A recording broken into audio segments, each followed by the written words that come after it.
Who is the best UFC fighter of all time? Today, we're going to take a look at my UFC GOAT list, and I will give you my top 10 UFC fighters of all time. I'm Wyatt, and this is Fight Society. First, I'll start off with my honorable mentions. These are people that did not make my top 10 fighters of all time list. This is Stipe Miocic, arguably the greatest heavyweight of all time. Kamaru Usman, the greatest welterweight in recent memory. Israel Adesanya, probably the second best middleweight of all time. Max Holloway, one of the all-time greats with legendary wins at 145 and 155. And then we have the Iceman, Chuck Liddell, right behind my head. I maybe would have put Chuck Liddell on the top 10 if he had succeeded in a more recent era. But in my opinion, the UFC and MMA talent as a whole has improved so drastically in recent years that it is hard to put the guys that had early success in the UFC in, the late 90s and 2000 to 2010.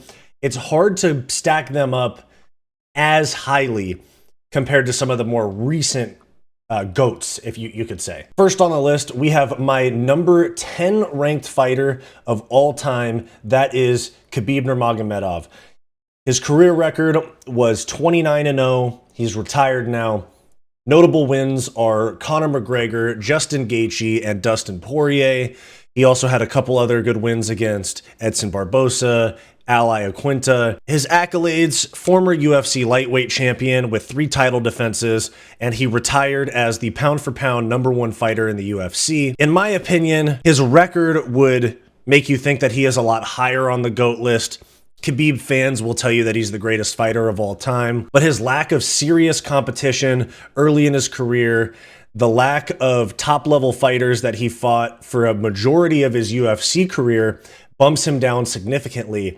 But he does have 3 very impressive title defenses against the likes of Justin Gaethje, Conor McGregor, and Dustin Poirier, who are all top 5 or top 10 lightweights of all time. Again, probably the most aggressive, scariest grappler in UFC history. And listen, I typically hate on the Dagestanis, but Khabib is one of the GOATs. I'll be objective about this one, but I will not be a Khabib glazer and tell you guys that he's the best fighter of all time like his fans would, because it's simply not true. Now, I might ruffle some feathers with this one, but my number 9 UFC fighter of all time is Alex Poatan Pereira. He's 10-2 in his career. He's currently active. He is the current light heavyweight champion with 1 title defense against Jamal Hill. And he also is the former UFC middleweight champion with notable wins over Israel Adesanya, Yuri Prochazka, Jamal Hill, Sean Strickland, and Jan Blachowicz. Now, Alex Pereira has beaten 5 former UFC champions in less than 2 years.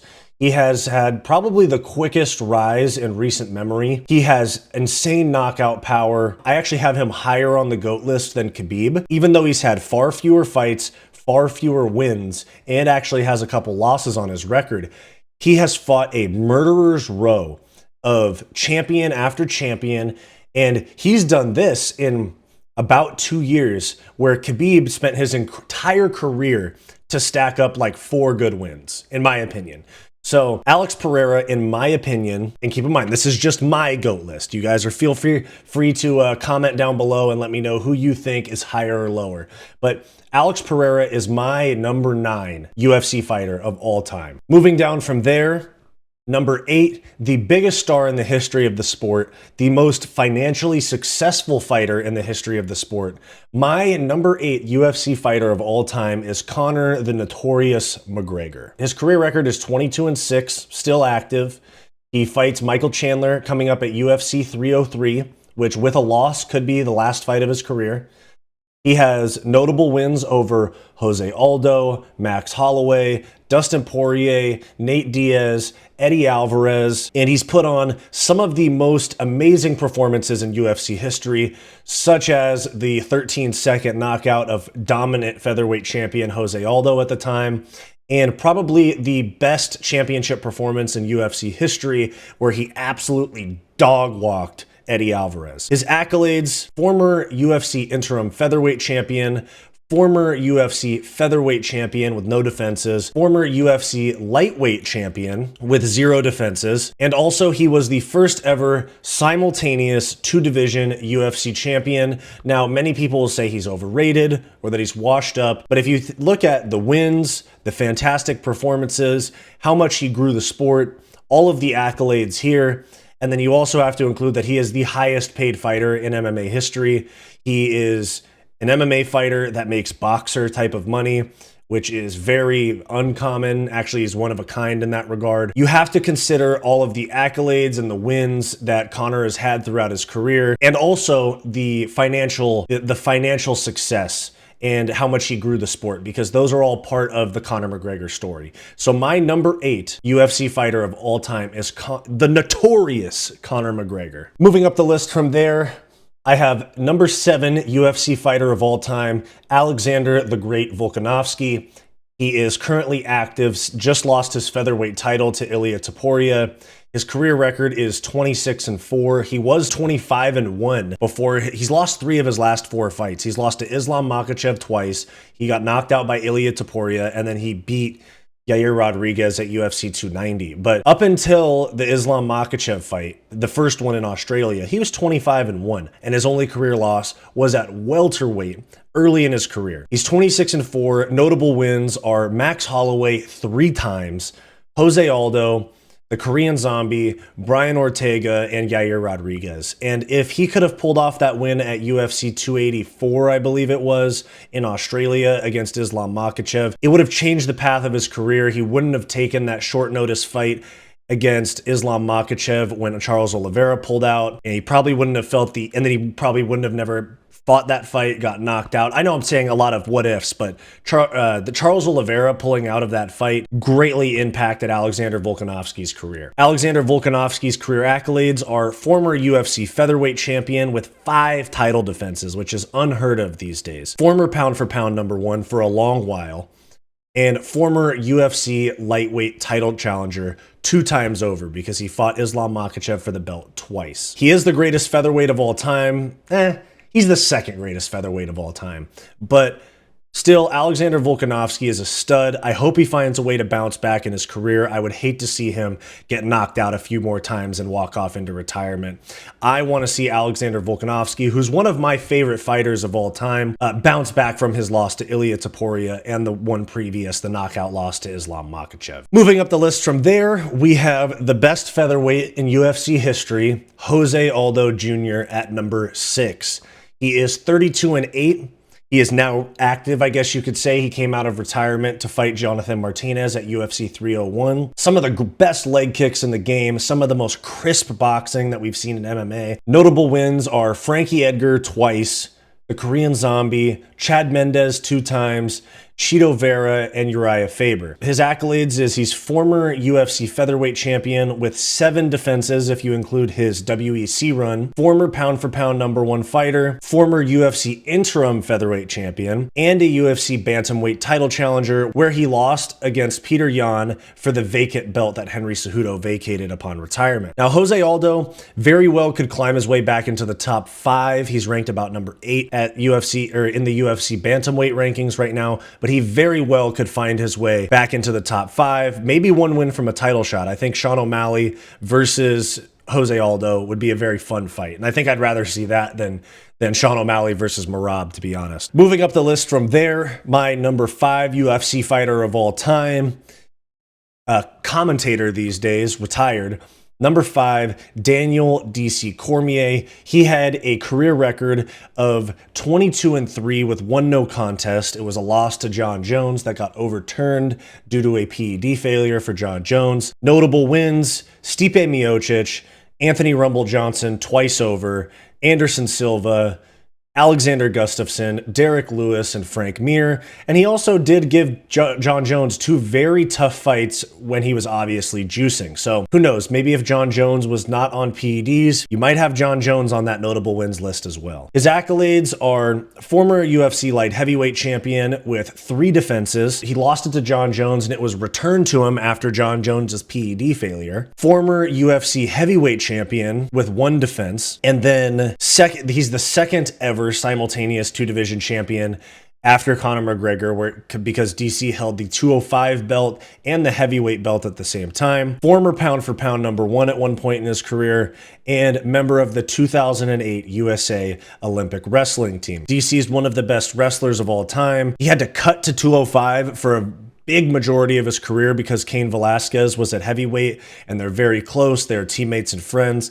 But Daniel Cormier was a heavyweight, depleting himself to make 205. So I think that Daniel Cormier, he could possibly be higher on the heavyweight GOAT list if, higher than Stipe, maybe the best heavyweight of all time, if he was not doing Cain Velasquez a favor and avoiding fighting his teammate. Moving down the list from there, we have number 4 of all time, the best middleweight of all time, Anderson the Spider Silva. He's retired and his career record is a little deceptive at this point. 34-11 with 1 no contest. His career record was much better. He did stick around for too long and took a multitude of losses, 5 or more, I think, to end his career, which he probably should have hung it up sooner. And he was never the same after the leg break. Chris Weidman, he lost to Uriah Hall for fuck's sake. So notable wins. He beat Damian Maia, Dan Henderson, Chael Sonnen 2 times, Vitor Belfort, Rich Franklin 2 times, Forrest Griffin, and Stephan Bonner.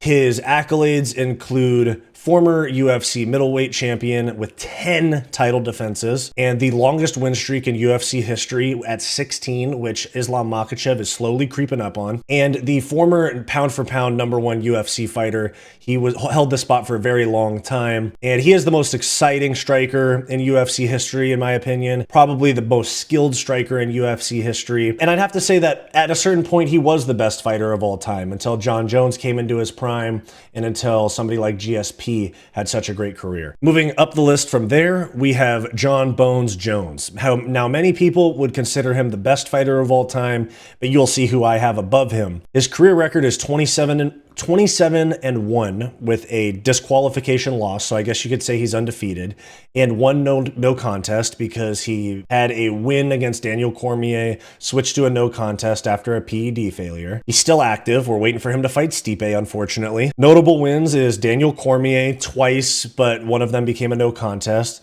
Alexander Gustafsson twice. Glover Teixeira, Ciryl Gane, Lyoto Machida, Shogun Rua, Rampage Jackson, and Chael Sonnen. His accolades, he's the current UFC heavyweight champion with no defenses, waiting for him for that BS Stipe fight.